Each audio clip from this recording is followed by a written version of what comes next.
Olá, nessa apresentação, eu, Caroline e minhas colegas de trabalho, Ana Beatriz e Pamela, vamos abordar os aspectos relacionados à separação por membranas. Os processos de separação por membranas têm se desenvolvendo desde o século XVIII, porém os avanços mais significativos na área ocorreram principalmente na segunda metade do século XX.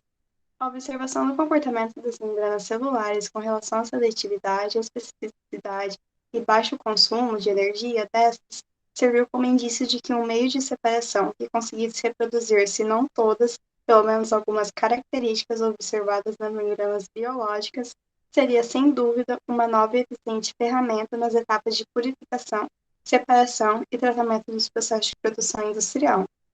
Membranas podem ser definidas como barreiras seletivas ao transporte de matéria e energia entre duas fases. São utilizadas em processos de separação, visando ao fracionamento dos componentes de uma mistura em função de suas diferentes taxas de permeação. A tecnologia de separação por membranas baseia-se, então, no princípio de que componentes de misturas líquidas ou gasosas, de acordo com as suas características moleculares, podem passar seletivamente através de uma determinada membrana, movidos por uma força motriz que varia segundo os diferentes processos. A fração que permeia a membrana é denominada de permeado e a fração que não atravessa a membrana é denominada de retido. Na figura 1, temos a representação esquemática de um processo de separação com membrana.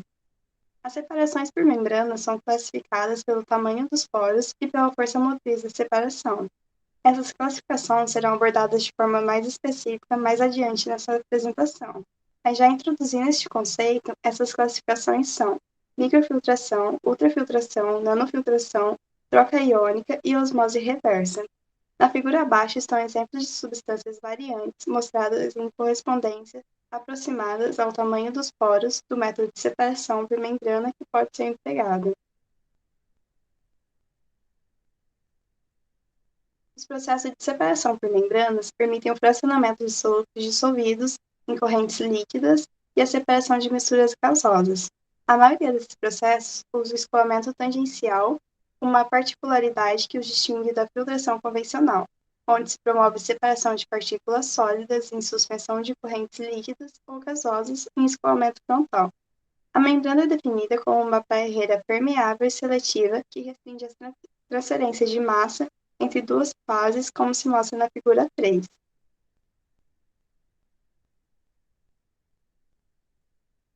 O desempenho ou eficiência de uma membrana é determinado por dois parâmetros, a seletividade e o fluxo. A seletividade é normalmente expressa pelo coeficiente de retenção R, em que CF representa a concentração do soluto na alimentação e CT a concentração do soluto no permeado filtrado. O fluxo ou velocidade de permeação é definido como o volume de solução que atravessa a membrana por unidade de área e por unidade de tempo. De um modo geral, as membranas podem ser classificadas de acordo com a sua natureza, estrutura ou morfologia. Relativamente à sua natureza, as membranas dividem-se em biológicas, que são vivas ou não vivas, e sintéticas, que são orgânicas ou inorgânicas. A classificação é definida a partir da característica da superfície da membrana que está em contato com a solução. Nos processos que utilizam membranas porosas, como microfiltração, ultrafiltração e nanofiltração, a força motriz é o gradiente de pressão através da membrana e o transporte é fundamentalmente convectivo. A capacidade seletiva da membrana, neste caso, depende das relações entre o tamanho das espécies e a dimensão dos poros da membrana. Por outro lado, nos processos que utilizam membranas densas, como a pervaporação, separação de gases e a osmose inversa, o transporte das espécies ocorre por mecanismo difusivo e a força motriz é o gradiente de concentração ou de pressão de vapor através da membrana. A seletividade é em função da afinidade das espécies com o material da membrana e de seus coeficientes de difusão. Do ponto de vista estrutural, as membranas podem ser simétricas, porosas ou não porosas, e assimétricas. Assimétricas apresentam uma espessura entre 100 e 200 micrômetros, e as assimétricas são constituídas por uma camada homogênea muito fina, em que a espessura pode variar entre 0,1 a 0,5 micrômetro, suportada por uma camada porosa com uma espessura entre 50 a 150 micrômetros. Em relação à estrutura e morfologia, as membranas isotrópicas porosas possuem suas estruturas poros aleatoriamente distribuídos. As membranas isotróficas densas constituem-se de um filme denso através do qual o permeado é transportado por difusão, enquanto que as membranas isotrópicas eletricamente carregadas podem ser porosas ou densas carregadas com íons positivos ou negativos. As membranas anisotrópicas apresentam uma camada superior mais fechada e fina, denominada de pele, com a presença ou não de esporos em suas estruturas. Essas membranas podem ser ainda classificadas em integrais, quando essas duas regiões são compostas pelo mesmo material, ou em composta, quando o material diferente da matriz é utilizado para a formação da pele. Vale ressaltar ainda que nas membranas anisotrópicas compostas, as características da superfície da membrana que está em contato com a solução problema definem se a membrana é porosa ou densa. A figura 4 apresenta os diferentes tipos de estrutura e morfologia de membranas. No processo de separação por membranas, a corrente de alimentação com concentração do soluto CF é alimentada em escoamento tangencial ao longo da superfície da membrana e divide-se em duas correntes, o concentrado ou retido e o permeado, como está ilustrado na figura 5. A corrente do retido é essencialmente constituída por partículas e solutos rejeitados pela membrana, cuja concentração CR é superior a CF, enquanto que a do permeado por solvente ou solução clarificada. A figura 5 demonstra as correntes dos processos. A técnica de separação por membrana, ela se fundamenta na utilização de um gradiente de potencial químico e ou de um potencial elétrico como força motriz para a separação, levando-se em conta de que o potencial químico é função da pressão, temperatura e concentração, e que, de modo geral, os processos de separação por membrana, eles são operados a temperatura constante. Tanto gradientes de concentração quanto gradientes de pressão podem atuar como forças motrizes capazes de promover o transporte de uma dada espécie através da membrana. Matematicamente, para um sistema isotérmico, pode-se expressar o potencial químico de um componente I em uma mistura por essa equação que está sendo dada no slide, onde MI é o potencial químico do componente I, μ0 é o potencial químico de referência, R é a constante universal dos gases e VI é o volume molar do componente. Em função da força motriz empregada, os processos de separação por membrana são didaticamente divididos em três categorias, sendo a primeira os processos cuja força motriz é o gradiente de pressão, sendo microfiltração, ultrafiltração, nanofiltração e osmose inversa. O segundo, os processos cuja força motriz é o gradiente de concentração, dado pela pervaporação, permeação de gases e a diálise, e os processos cuja força motriz é o gradiente potencial elétrico, que seria dado pela eletrodiálise. A tabela 1, ela apresenta as características mais importantes dos processos de separação com membranas, nomeadamente o tipo de força motriz envolvida e o mecanismo de ação, bem como alguns exemplos de aplicação. Por exemplo, a gente pode estar citando a microfiltração, e a aplicação que ela tem seria a clarificação de vinho e cerveja, esterificação bacteriana e a concentração de células, tendo mecanismo de ação por exclusão e força motriz de 0,1 a 1 bar. Na ultrafiltração, ela teria aplicação no fracionamento e na concentração de proteínas, em recuperação de pigmentos, em recuperação de óleos, tendo o mecanismo de ação também por exclusão e o gradiente de pressão a 0,5 a 5 bar. A nanofiltração, ela teria aplicação em purificação de proteínas, separação de compostos orgânicos e sais divalentes, tendo o mecanismo de ação por exclusão ou difusão e gradiente de pressão a 1,5 a 40 bar. A osmose inversa, ela teria aplicação em dessalinação de águas, concentração de sumos, desmineralização da água, e o seu mecanismo de ação seria por difusão. A diálise, ela teria aplicação em hemodiálise, né, que seria um rim artificial, e a separação de sais. E o seu mecanismo de ação também seria por difusão. A eletrodiálise, ela teria aplicação na concentração de soluções salinas, e o seu mecanismo de ação seria por migração num campo elétrico.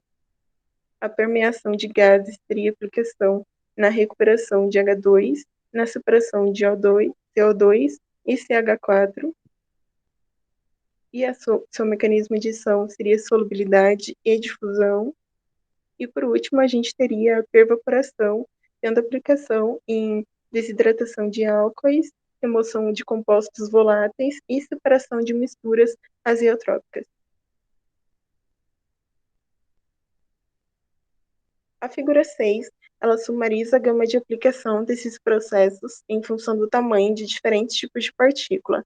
Nessa figura, elas se destacam 5 grandes séries de tamanho, sendo a primeira as macropartículas, a micropartículas, a macromolecular, molecular e, por último, as partículas iônicas.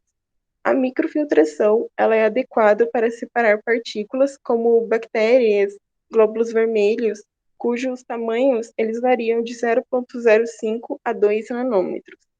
Partículas cujos tamanhos variam de 0,0005 a 0,05 nanômetros são removidas com processo de osmose inversa, nanofiltração ou ultrafiltração. Falando agora sobre os materiais constituintes, as membranas comerciais são normalmente sintetizadas a partir de materiais poliméricos. O acetato de celulose foi o primeiro material a ser utilizado em processos de osmose reversa, nanofiltração e ultrafiltração. O material apresenta algumas limitações quanto à sua sensibilidade, face e variações de pH e também de temperatura. Além disso, pode ser facilmente degradado por ação microbiana. Tem como principal vantagem o seu baixo custo e também o fato de ser um material hidrofílico. A polissulfona ela tem sido utilizada no fábrico de membranas de microfiltração e também de ultrafiltração. A vantagem principal desse tipo de membrana é a sua excelente resistência a altas temperaturas e também grandes variações de pH. Outros polímeros que proporcionam melhorias significativas a nível de resistência mecânica, química e térmica das membranas de microfiltração, de osmose inversa e de ultrafiltração são, respectivamente, o polipropileno, a poliamida e o poliacrinonitrilo.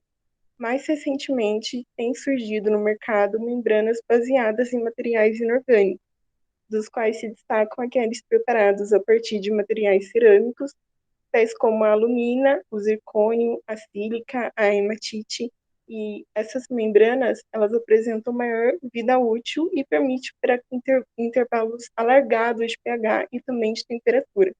Entre a desvantagem, né, a gente pode estar falando que ela tem um alto valor de custo e pouca flexibilidade, por ser um material mais duro e também quebradiço e com pouca resistência ao impacto.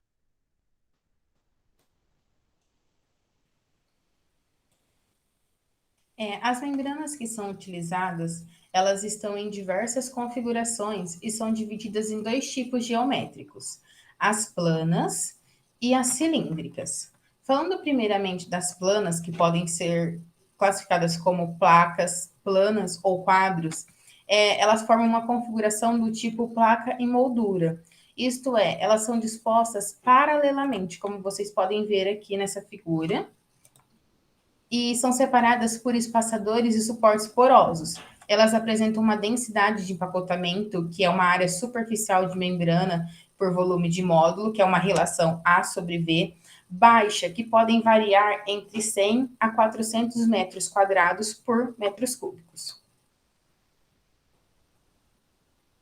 Ainda na geometria plana, nós podemos estar citando a configuração em espiral, que é uma das mais comuns nas indústrias que operam com processos de separação por membranas, principalmente microfiltração, ultrafiltração e osmose inversa.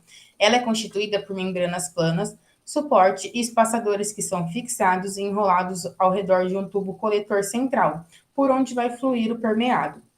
A sua relação A sobre V varia entre 300 a 1.000 metros quadrados por metros cúbicos. Como vocês podem ver aqui, ela tem esse elemento espiral que fica dentro do armazenamento, que dá essa configuração. Entrando agora na geometria cilíndrica, a gente pode começar falando sobre a configuração tubular, que ela é constituída por tubos de material polimérico ou cerâmico, cujo diâmetro normalmente é superior a 10 milímetros, que são inseridos dentro de módulos de geometria cilíndrica. A sua relação A sobre V também é considerada baixa, sendo sempre menor que 300 metros quadrados por metros cúbicos. Ela tem esse nome de configuração tubular devido a essa membrana tubular que fica dentro do armazenamento.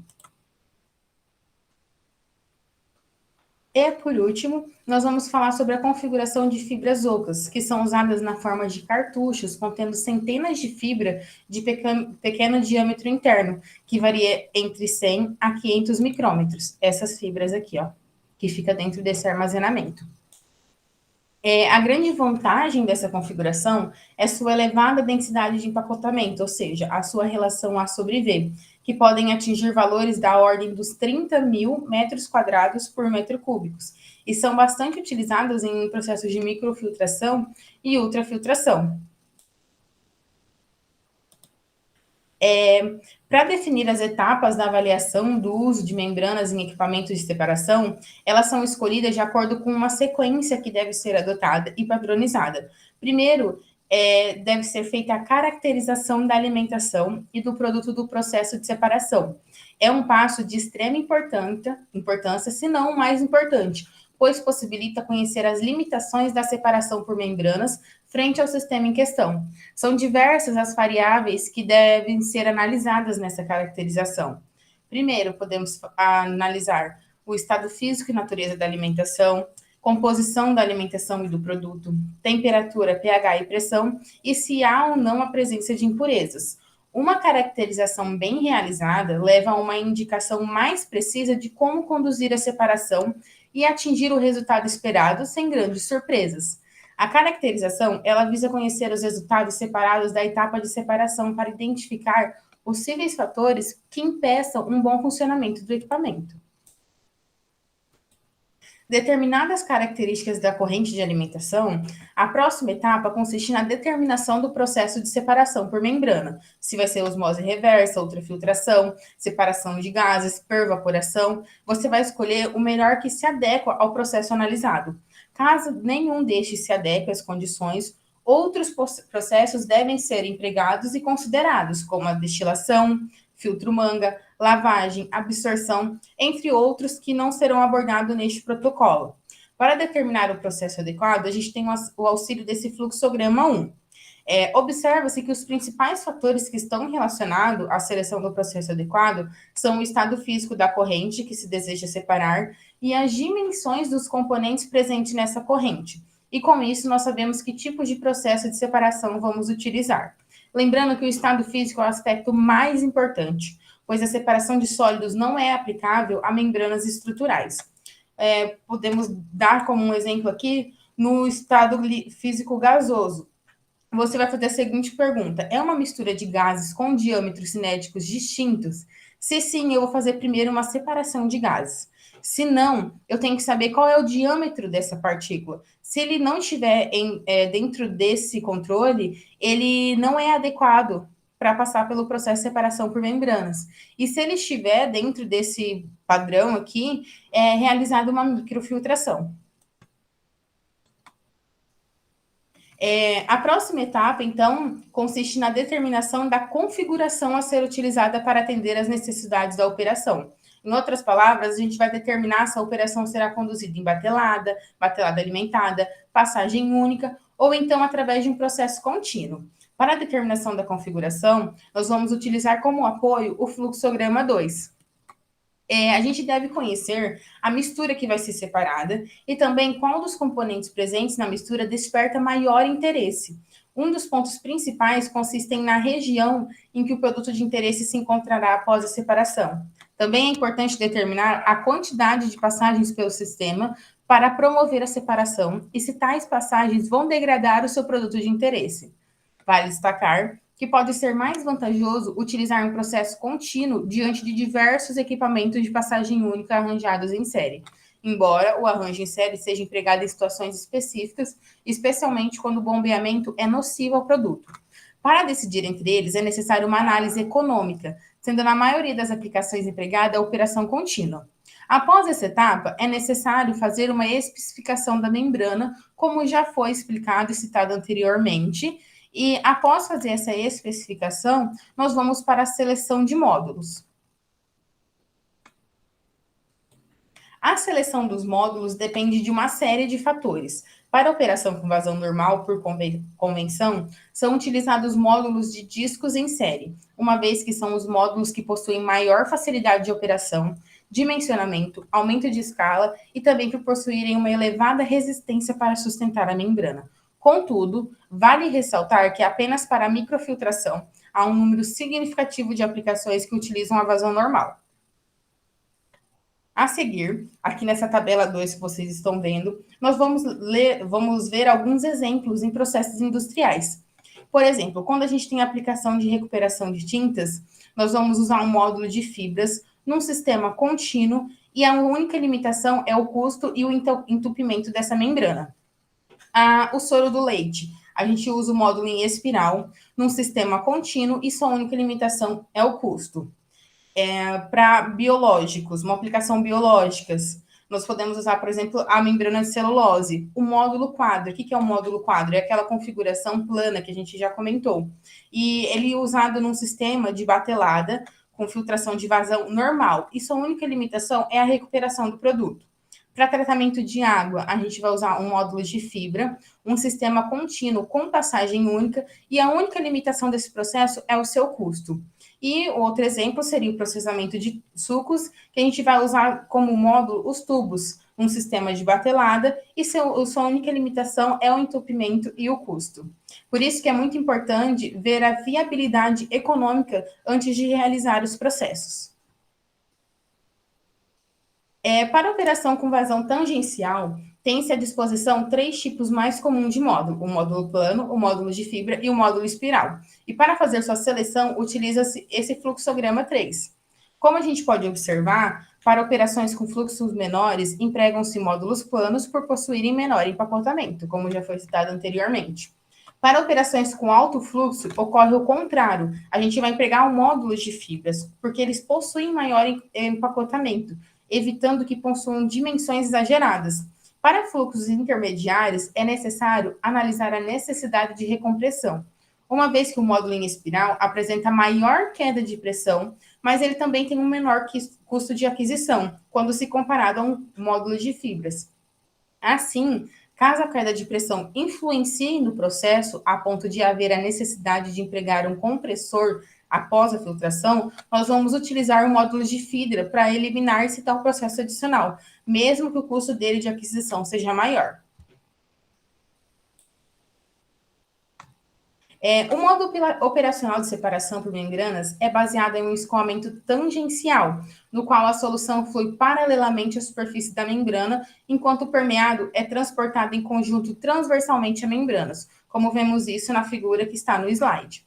Durante o processo dessa operação, a gente observa um fenômeno denominado polarização da concentração, em que uma queda no fluxo de permeado ao longo do tempo, devido a uma série de fenômenos, criam condições favoráveis ao entupimento da membrana. Como a membrana é seletiva, é permitida a passagem apenas de alguns solutos. Com isso, ocorre uma acumulação dos solutos que são rejeitados por ela, ocorrendo como consequência uma resistência à transferência de massa. A formação da zona de polarização e da camada gel podem ser minimizadas através do aumento da velocidade de escoamento tangencial devido ao aumento da turbulência. O efeito de mistura nas proximidades da superfície da membrana arrasta uma parte significativa dos solutos acumulados, na maioria das vezes por adsorção, reduzindo a espessura dessa camada gel e aumentando a velocidade de permeação. O fouling também pode ser controlado através de outros procedimentos, como a aplicação de gradientes de pressão mais reduzidos ou atuando a nível de composição química das membranas, de forma a alterar as interações soluto-superfície da membrana. O fluxo através da membrana assume a seguinte forma: o fluxo é igual à força motriz dividido pela viscosidade vezes a resistência total. Nos processos conduzidos sobre o gradiente de pressão, que são os casos de microfiltração, ultrafiltração e osmose inversa, nós podemos utilizar a equação 2. Nessa equação, o fluxo é inversamente proporcional ao somatório de várias resistências que contribuem de uma maneira diferente para a resistência total ao fluxo. No caso da passagem de água pura através da membrana, estando somente a resistência da membrana Rm envolvida. Nessa segunda equação, nós temos o J como fluxo volumétrico, o R tot, que é a resistência total, o ΔP, que é a diferença de pressão na membrana, e o μ, que é a viscosidade da solução. Quando a gente fala de osmose, nós estamos falando de um fenômeno natural físico-químico, em que há duas soluções de concentrações diferentes, por exemplo, água pura e água salobra, que são separadas por uma membrana semipermeável, que é permeável para solventes e impermeável para solutos. O solvente, ele flui para o soluto sob a pressão exercida pelo soluto, conhecida como pressão osmótica. O solvente para de fluir para o soluto quando ocorre equilíbrio e o potencial químico se iguala. A osmose reversa seria uma osmose com inversão no sentido de fluxo, com uma aplicação de pressão maior do que a pressão osmótica natural. E nesse caso, a membrana permite apenas a passagem do solvente, retendo os solutos. A osmose reversa tem aplicações em cidades, indústrias, plataformas de petróleo e hospital, além da aplicação no setor de alimentos, como recuperação de proteínas de queijo, concentração de suco, cafés e chás.